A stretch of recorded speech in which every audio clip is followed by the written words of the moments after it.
L'instruction la plus importante du langage SQL, c'est l'instruction select, celle que vous allez utiliser tout le temps pour requêter vos données. C'est donc la commande de restitution.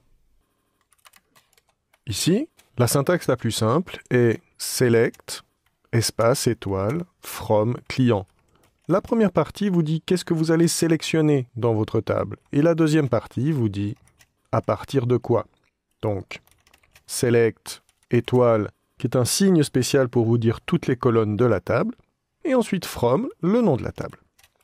Donc, si vous voulez faire autre chose qu'un select étoile, vous pouvez récupérer ici par exemple. Je vais mettre des virgules, j'ai fait un double clic pour me simplifier la vie. Mais client, nom, prénom, voilà, je vais simplement récupérer le client ID, le nom from client. Bon, c'est pas très joyeux puisqu'il n'y a rien pour l'instant. Et je vais utiliser ici une de ces commandes. On va exécuter seulement cette instruction. Donc vous voyez ce qui s'est passé. La commande a été envoyée ici. Bon, MySQL l'a un petit peu modifié, il a fait un limite 0,1000. Et puis, j'ai ici ce qu'on appelle un jeu de résultats. Alors, pour du développement de bases de données relationnelles, il est très important de comprendre ce qu'on envoie et ce qu'on reçoit. Ce qu'on va envoyer, c'est une commande SQL, exactement ceci. Le moteur SQL reçoit la commande, la traite, travaille les données selon ce que j'ai demandé, les modifie, les formate selon ce que j'ai demandé, les filtres, les trie, etc. Et ensuite, ce qui m'est retourné, c'est ce qu'on appelle un jeu de résultats, ou un record set, ou un result set, selon les termes utilisés par les bibliothèques.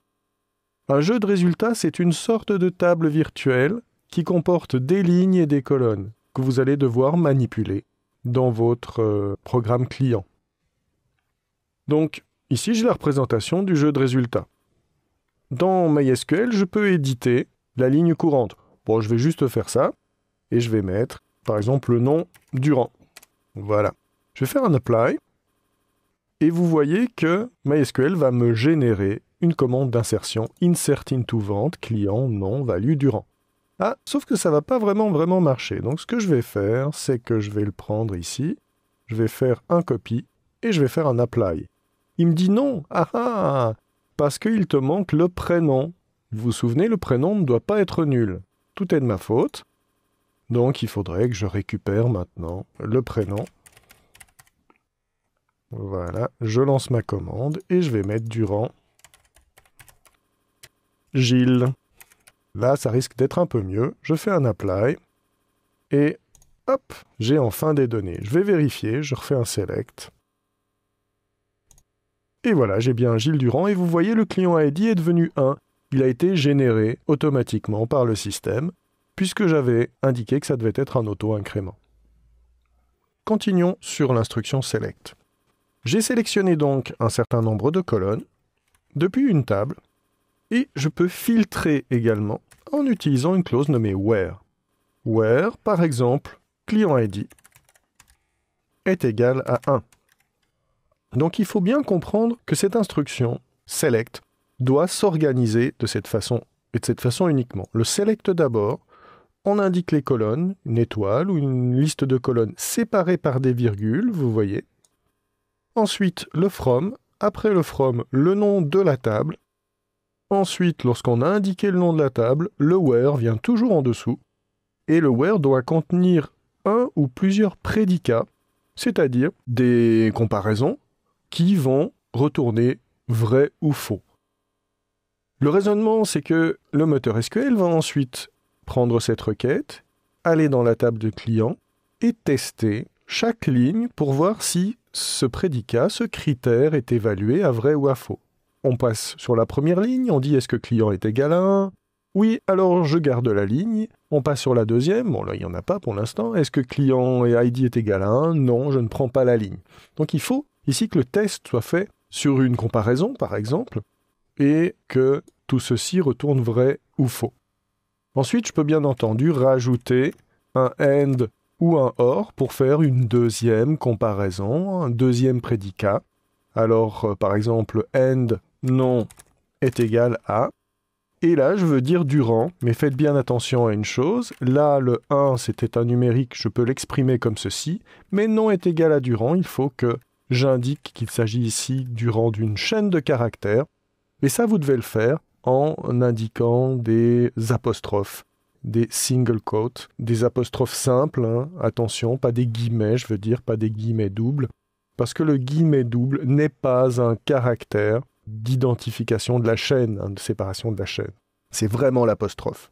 Souvenez-vous bien de ça, c'est le cas dans tous les dialectes du langage SQL. Et enfin, nous pouvons ajouter une clause order by pour dire dans quel ordre nous voulons retourner le jeu de résultats. Quel sera le tri effectué. Si vous ne mettez pas d'order by, il n'y aura pas de tri prédéfini et vous pourriez retrouver vos données dans n'importe quel ordre. Le langage SQL est basé sur la théorie des ensembles mathématiques. Et dans les ensembles, en mathématiques, il n'y a pas d'ordre. Donc à la base, vous n'avez pas de garantie d'ordre. Par contre, la clause order by, ajoutée à la fin, toujours à la fin de l'instruction select, va vous permettre de trier. Vous remettez un nom de colonne. Par exemple, je veux un tri par nom.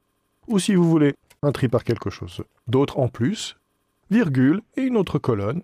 Donc, order by nom, virgule, prénom. Je trie par nom. Et à l'intérieur des noms, quand il y a 2 fois le même nom, eh bien, je trie par prénom. Eh bien, voilà une requête select complète. On l'exécute. Et, bien entendu, on n'obtient que Gilles Durand. Mais le concept est là. Un dernier mot avant de clore cette vidéo.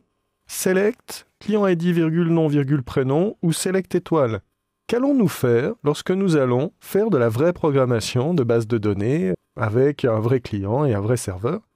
C'est-à-dire que lorsque nous allons faire quelque chose pour de la production, eh bien, nous n'allons pas utiliser le select étoile. C'est une mauvaise pratique. Nous allons vraiment indiquer les colonnes que nous voulons utiliser, les unes après les autres. Pourquoi? Parce que le select étoile prenant toutes les colonnes en compte, très souvent vous obtenez plus de colonnes que nécessaire.